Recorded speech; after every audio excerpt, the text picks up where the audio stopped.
그러므로 형제들아, 내가 하나님의 모든 자비하심으로 너희를 권하노니 너희 몸을 하나님이 기뻐하시는 거룩한 산 제물로 드리라. 이는 너희가 드릴 영적 예배니라. 너희는 이 세대를 본받지 말고 오직 마음을 새롭게 함으로 변화를 받아 하나님의 선하시고 기뻐하시고 온전하신 뜻이 무엇인지 분별하도록 하라. 로마서 12장 1절로 2절 말씀입니다. 예수님은 33년 동안 복음에 합당한 삶으로 우리에게 보여주셨습니다. 수직계명을 수행하기에 십자가에서 피를 흘리시고 수직계명을 보여주시기에 수평계명을 보여주셨습니다. 예수님은 삶으로 수직계명과 수평계명을 보여주시기 위해 창세전부터 예정하시고 사람으로 오셔서 수평계명을 가르치시고 수직계명을 가르치셨습니다. 이것은 피조물에게 창조 목적을 가르치기 위해서입니다. 창조 목적을 가르치시기 위해 한 민족인 이스라엘을 택하셔서 하나님의 자녀들로 구약의 역사를 드라마로 보여주셨으며 선지자들을 통하여 하나님의 자녀 만드는 계획을 보여주셨습니다. 아담이 타락하자 원시복음을 주시고 여자의 후손으로 오셔서 사단의 후손의 머리를 상하게 하실 것을 말씀하시고 주전 1000년의 다윗을 통하여 손발이 찔리는 메시아의 모습을 보여주셨으며 주전 700년의 이사야에게 말씀하신 것이 하나님의 자녀로 예정된 자들의 원죄를 사하여 주시기 위하여 손발의 찔림을 받으시고 징계를 받으시고 우리의 자범죄와 쓴뿌리요 사단의 성품을 해결해 주시기 위해 창에 찔리셨으며 우리가 예수님 앞에 서는 날까지 성화를 이루기 위해 채찍에 맞으셔야 할 것을 구체적으로 다윗과 이사야에게 보여주시고 기록하게 하신 것을 예수님이 오셔서 손발에 못 박음을 받으셨으며 옆구리에 창으로 찔림을 받으셨으며 우리의 자존심의 상처를 씻어주시기 위해 자존심의 상처를 받으셔야 했습니다. 예수님께서 가장 힘든 것은 자존심의 상처를 받으신 것이었습니다. 그러므로 자존심의 상처만은 받고 싶지 않으셨으며 겟세마네에서 3시간을 기도하시면서 이 잔을 옮겨달라고 하셨습니다. 그 자존심의 상처는 대제사장이 주는 망신으로 너가 그리스도냐? 너가 하나님의 아들이냐 하며 손바닥으로 때리고 침을 뱉는 모습과 빌라도에게서 채찍질하고 십자가에 못 박게 넘겨주는 모습과 로마 관정에서 옷을 벗기고 가시 면류관을 씌우고 갈대를 손에 쥐고 비난하고 조롱하는 소리와 모습과 골고다로 끌려가시기 전 식초를 산 진통제를 그의 입에 대주고 끌려갈 때에 시몬이 십자가를 대신 지고 가는 모습과 예수님을 강도 취급하고 강도 중에 강도로 모욕하고 희롱하고 십자가에 내려와봐 하고 비방하고 조롱당하시고 다 이루었다 하셨습니다. 이것은 성경을 이루기 위함이라고 요한은 기록하였으며 예수님은 창세전에 하나님의 신비의 계획을 다 이루었다 하시고 운명하셨습니다. 바울은 이것을 하나님의 신비라고 하였습니다. 창세전에 십자가의 사건을 계획하시고 예수님이 사람으로 십자가에서 죽으실 것을 계획한 것은 하나님의 자녀들에게 창조 목적을 가르치기 위해서인데 오직 은밀한 가운데 있는 하나님의 지혜를 말하는 것으로서 곧 감추어졌던 것인데 하나님이 우리의 영광을 위하여 만세전에 정하신 것이라 바울은 말하였으며 이 신비를 자신에게 계시하신 것은 이방인으로 구원을 얻어 창조 목적에 순종하게 하기 위함이라고 말합니다. 하나님의 신비를 깨닫고 하나님의 자녀들로 하여금 창조 목적을 행하게 하는 것이 교회의 목적이며 예수님이 오신 목적임을 가르치는 것이 교회의 강단입니다. 하나님의 자녀로 예정된 자들은 성령으로 예수님이 구속주라는 것을 믿고 고백하게 합니다.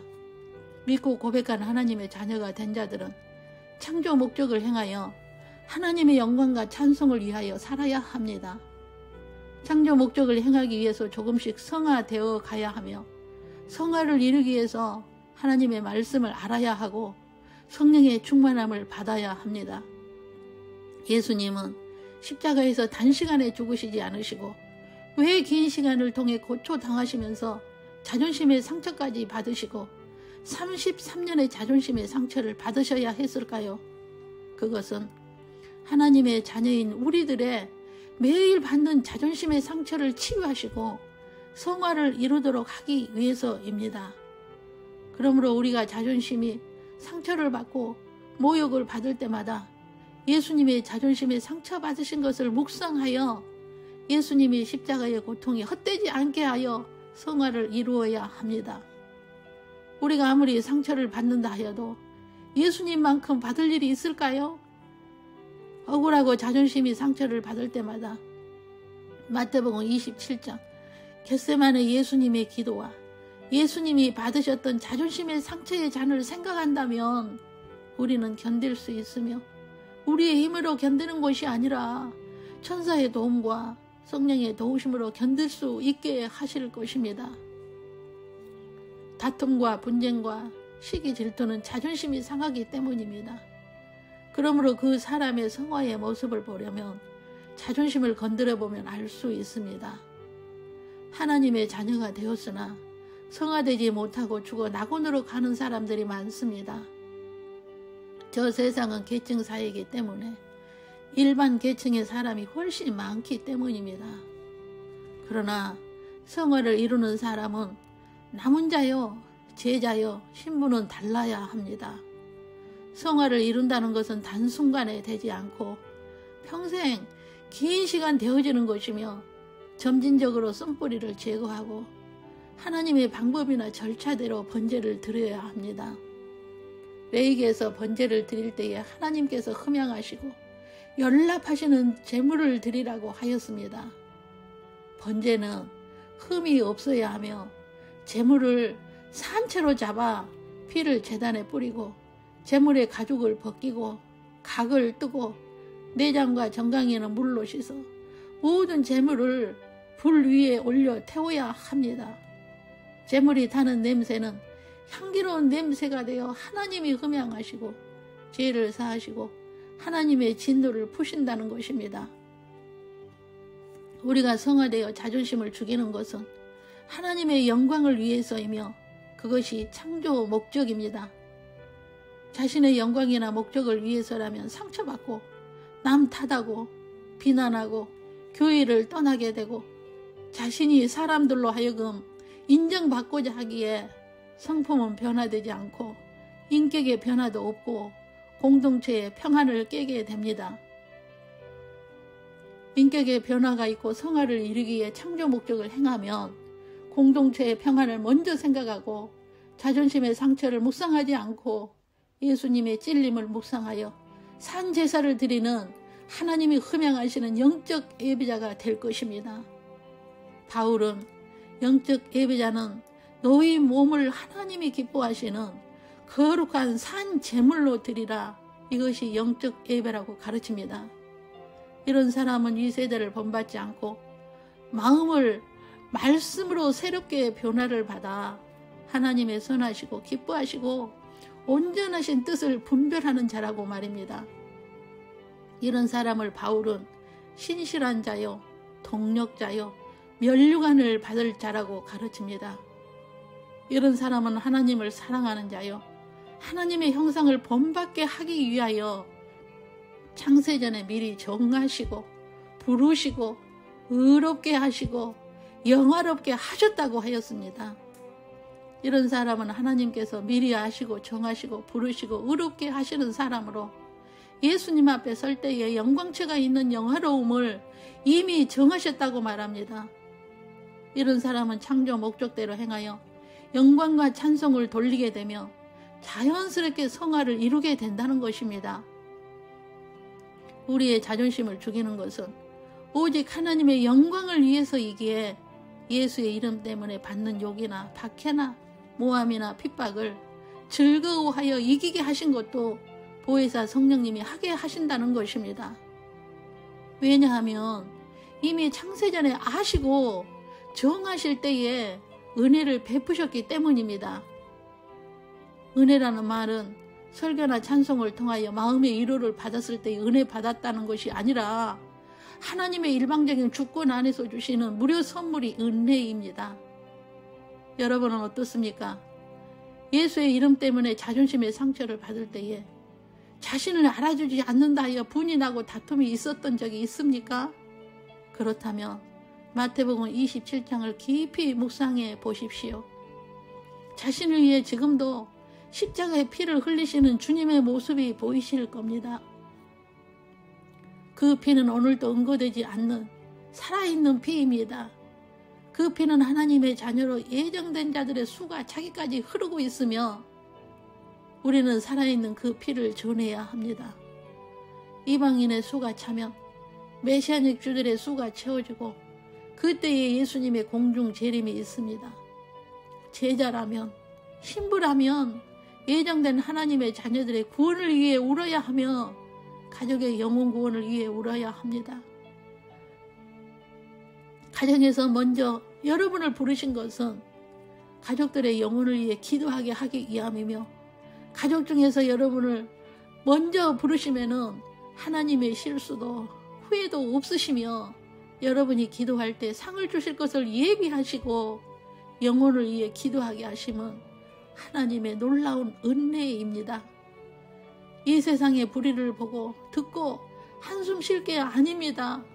이 세상은 재림 전에는 불법이 가득할 것을 이미 디자인하셨으며 자기를 사랑하고 돈을 사랑하고 자기를 자랑하고 교만하고 남을 비방하며 감사하지 않으며 거룩하지도 않으며 무정하고 원통함을 풀지 않고 무함하고 절제하지 못하여 사나우며 선한 것을 좋아하지 않으며 배신하고 조급하고 자만하고 쾌락을 사랑하기를 하나님 사랑하는 것보다 더하고 경건의 모양은 있으나 경건의 능력은 부인하고 경건의 능력도 없다고 하였습니다.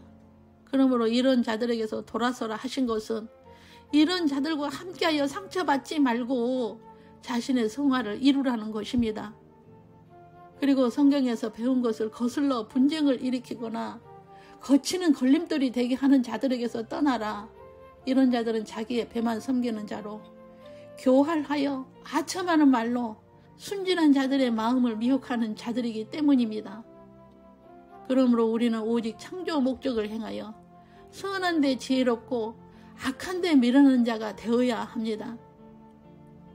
그리할 때에 우리 주 예수의 은혜로 말미암아 사단을 우리의 발 아래서 상하게 하실 것입니다. 모든 기독교인이 이렇게 살 수 없지만 남은 자여 제자여 신부들은 산 제사 드리는 영적 예배자가 되어야 합니다. 우리는 예수님의 자존심 상처받은 말씀들을 늘 묵상하고 예수님의 상처받으신 것은 나를 위해 당하신 것에 감사하고 나도 영혼 살리기 위해서 상처 이기고 성품의 변화로 예수님의 성품을 담기 위해 영적 예배자가 되어야 합니다. 그것이 바울이 가르치는 산 제사 드리는 것이요 영적 예배 드리는 것입니다. 복음과 성화는 한 수레바퀴와도 같습니다. 복음의 기초가 바로 되어야 성화되어 살리는 일을 하게 됩니다. 살리는 일을 하기 위해 창세전부터 계획하시고 긴 시간 보여주시고 성취하시고 예수님이 직접 보여주신 것을 늘 묵상하고 하나님의 영광을 위하여 산 제물이 되는 영적 예배자가 되어 공중 혼인잔치에서 다 뵙기를 주 예수님의 이름으로 축원합니다. 기도하겠습니다. 주님의 찔림은 우리의 허물 때문이요 주님의 상함은 우리의 죄악 때문이요 주님의 징계 받으심은 우리의 평화를 위하며 주님의 채찍에 맞음은 우리의 나음을 위함이었음을 오늘 깊이 묵상합니다. 우리는 원죄와 자범죄와 쓴뿌리의 제거와 모든 질병에서의 치유를 이미 허락하신 은혜를 받았습니다. 그 은혜를 은혜되게 하겠습니다. 스스로 자신이 받는 상처가 가장 크고 환난이 가장 크다고 낙심하여 믿음을 잃어버릴 때도 있었지만 이제는 다시는 믿음을 잃어버리지 않고 은혜를 경홀히 하지 않겠습니다. 오늘도 우리를 위하여 응고되지 않는 보혈을 받고 전하겠습니다. 오직 하나님의 영광을 위하여 살겠습니다. 하나님의 자녀로 예정된 자들의 수가 차기까지 산 제물이 되겠습니다. 각 가정에서 태우는 제물의 향기를 흠양하시고 연락하옵소서. 그리하여 은총이 넘치는 가정들로 축복하여 주옵소서. 가족들의 영혼 구원을 위해 신음하는 부르짖음을 들으시고 가족들이 속히 구원을 얻는 은혜를 베풀어 주옵소서. 하나님의 기쁘신 뜻이 우리들을 통하여 이루어지는 복된 날로 축복하옵소서.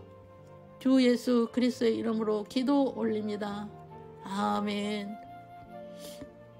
주 예수 그리스도의 은혜와 하나님의 사랑과 성령의 교통하심이 창세전에 하나님의 신비를 알게 하시고 오직 하나님의 영광을 위하여 산 제물이 되는 영적 예배자의 삶을 살다가 주님 배울 때에 성화를 이루어 영광체를 입고 혼인잔치에서 주님의 즐거움에 참여하기까지 창조 목적대로 살기를 다짐하는 주님의 몸에 지체인 신부 후보생들과 모든 가정 위에와 각 사람 머리 위에 영원토록 함께 계시기를 주 예수 그리스도의 이름으로 축원하옵나이다. 아멘.